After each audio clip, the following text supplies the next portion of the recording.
Te doy la bienvenida de nuevo. En la anterior lección vimos un par de estructuras que nos ayudan con las condiciones. En esta lección veremos lo que son los ciclos, dos de los más usados y por qué son tan importantes a la hora de programar. Lo primero que haré será dejar el script vacío, solo con el start. El primer ciclo o bucle que veremos será el para o for. Para escribirlo colocamos for, paréntesis y luego unas llaves. La estructura del for dentro de los paréntesis es el inicio, luego un punto y coma, seguido de la condición que se debe cumplir para seguir el ciclo, y luego el incremento. Para que lo veamos con más detalle, colocaré una variable que llamaré i arriba, y la inicializaré en 1. Normalmente cuando trabajamos con ciclos usamos la letra i. Esto es porque normalmente se usa como un index. Tú puedes usar el nombre que quieras, pero este es el más usado. Vamos a ver rápidamente los valores que usaremos en el ciclo y ya veremos qué significa. Entonces, en el valor de inicio podemos decir dónde empieza. Si vemos, no deja poner el i solo. Tenemos que poner una asignación del valor. Luego, en la segunda parte, debemos colocar una condición para salir del ciclo. Por ejemplo, colocaré i menor o igual a 10. Y en la parte del incremento colocamos la operación que necesitamos para aumentar el valor de i por cada iteración. En este caso quiero que suba de 1 en 1. Normalmente no se inicia el valor de i fuera del for. Podemos borrar la línea de arriba y colocar la asignación directamente en la primera parte. Ahora coloquemos un mensaje de consola para que adentro muestre el mensaje index seguido del valor de i. Ahora sí veamos qué significa todo esto. Los ciclos lo que hacen es que ejecutan lo que está dentro de las llaves varias veces. El uso del for es muy común cuando sabemos en qué valor empezamos y en qué valor terminamos, o la cantidad de veces que necesitamos que se ejecute el código. Cuando se ejecuta este bloque, lo que hace es que toma el valor de i, que en este caso lo iniciamos en 1, y luego pregunta la condición. Si i es menor o igual a 10, entonces va a ejecutar el código. En este caso es verdadero porque i es igual a 1. Entonces nos dará el mensaje de consola diciendo que i es 1. Como terminó la ejecución, va a hacer el incremento, la parte final del for. Entonces i pasa de 1 a 2. Y vuelve a hacer el mismo proceso. Ahora pregunta si i es menor o igual a 10. Como es verdadero, ejecuta las líneas de código dentro de las llaves. Entonces en este caso el mensaje será index 2. Y este proceso lo seguirá haciendo hasta que la condición no se cumpla. En este caso, cuando i sea 10, arrojará el mensaje index 10. Le sumará 1 a i y luego pregunta si i es menor o igual a 10. Entonces como i será 11, arrojará un falso. Entonces ignorará lo que está dentro de las llaves y seguirá la ejecución. Aquí te hago una advertencia y una aclaración muy importante. Cuando trabajes con ciclos debes tener mucho cuidado a la hora de colocar las condiciones de salida. En este caso estamos sumando de 1 en 1 en i. Entonces la condición no se cumple cuando i ya es mayor a 10. Si no colocamos una condición que en algún momento se cumpla, él quedará en un ciclo infinito.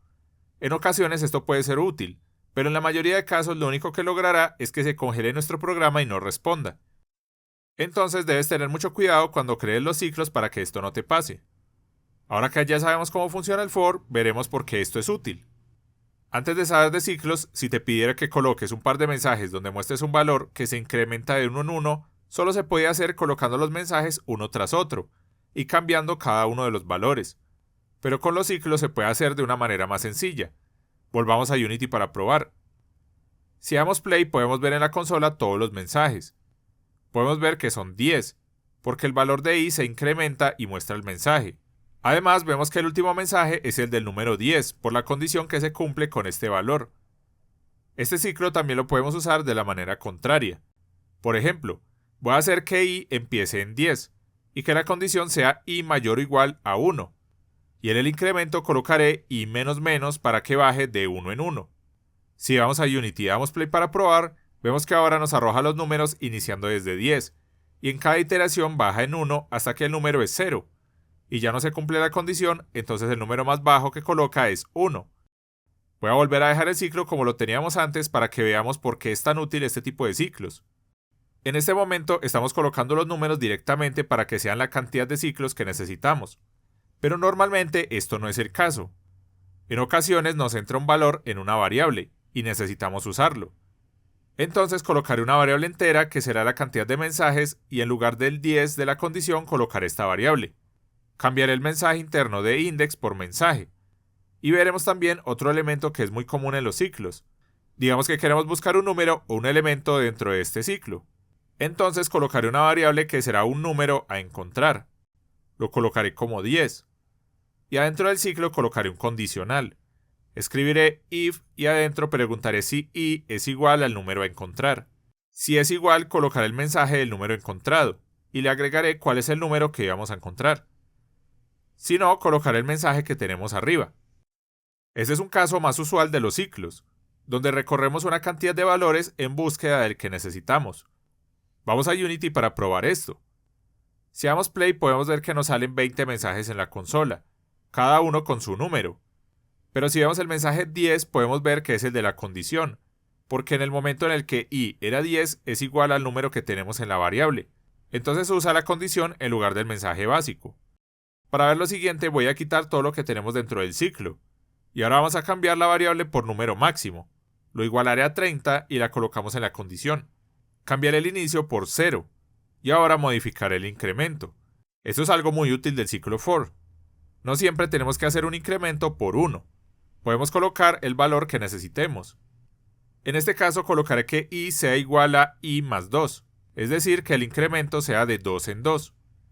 Si recuerdas la lección de las operaciones, esta expresión la podemos cambiar por i más igual 2. Es lo mismo que lo que teníamos antes. Y ahora coloquemos un mensaje de consola que me diga cuál es el valor de i. Cuando tengas todo listo, vamos a Unity. Demos play para probar. Si vemos la consola, vemos que los mensajes empezaron en 0, y cada vez que aumenta el valor lo hace de 2 en 2. Volvamos al código. Voy a borrar todo y aquí escribiré for. Si selecciono una de las opciones que me da el autocompletado, vemos que es la misma estructura que estábamos trabajando. La diferencia que tiene es que la condición no está usando menor o igual, sino solo menor. También podemos usar estas expresiones aquí. Y vemos que tiene un valor que dice length. Este hace referencia a uno de los casos de uso más normales del ciclo for, que es un valor de la longitud de un conjunto de elementos. Esto lo veremos más adelante, pero en resumen se usa mucho cuando tenemos una estructura que la podemos conocer como un arreglo o con otras estructuras que son conjuntos de un mismo tipo de elemento. Entonces podemos recorrerlas en su totalidad con el for. Pero esto lo veremos en la lección de este tipo de elementos. El siguiente ciclo que veremos es el while, o mientras. Su estructura es más simple. Escribimos while, paréntesis y luego llaves. Para ver cómo se comporta, colocaré un mensaje en la consola que diga número y luego le agregamos el valor de un número. Para esto crearé una variable que llamaré contador y va a iniciar en 0. Lo que va dentro del paréntesis en este ciclo es una condición. Mientras sea verdadera, seguirá ejecutando el código de aquí adentro. Entonces para este caso colocaré que mientras el contador sea menor o igual a 4, coloque un mensaje en la consola con el valor del contador. En este momento hace un ciclo infinito, porque el valor del contador es 0. Entonces la condición siempre se cumple. Entonces necesitamos cambiar su valor en algún momento. Para este caso sumar en 1 el valor del contador por cada iteración. Lo primero que hace el ciclo cuando llega a esta línea es preguntar si la condición se cumple. Si es un verdadero, entra a operar y hace lo que está dentro de las llaves. En este caso muestra el mensaje y suma 1 a contador, y vuelve a preguntar si la condición se cumple. Esto lo hará hasta que la condición retorne un falso. Ahí no ejecuta lo de las llaves y sigue con la ejecución. Vamos a Unity para ver cómo funciona esto. Si damos play podemos ver cómo salen los mensajes desde que es 0.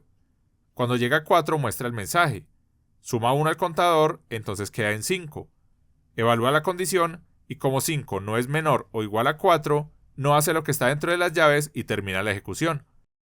Este ciclo es más simple que el for. Normalmente usamos while cuando no sabemos cuántas veces se debe ejecutar el código. Solo sabemos cuándo debe dejar de ejecutarse. Entonces no necesariamente tenemos que usar un número. Cualquier valor que haga que la condición no se cumpla se puede usar en este ciclo.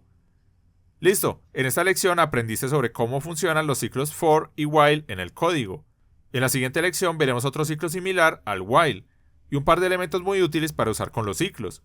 Quiero dar un agradecimiento a Music Spectrum, a Kevin Galeano, a Escobar Torres, a Gustavo Celi, a Brandon Acosta Chiquete, a Cristian Carrasana, a Martín Alonso, a Nayeli Trujillo, a Francisco Lozano, a Isaac DC y a Milgacia Productions por su apoyo en Patreon. Muchísimas gracias.